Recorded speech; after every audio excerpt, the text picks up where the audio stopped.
When you don't clean common office surfaces right, you might end up oversharing with your coworkers, like Ned, the nose pickle, or Charles, the Cheeto eater, or Larry from accounting. Clorox, the right clean.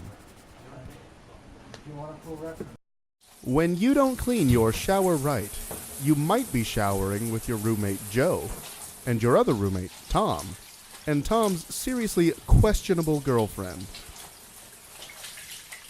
Clorox, the right clean. When you don't clean your counters right, your salad might contain some unwanted extras, like yesterday's fajitas, or last week's burgers, and maybe even salmonella. Yum.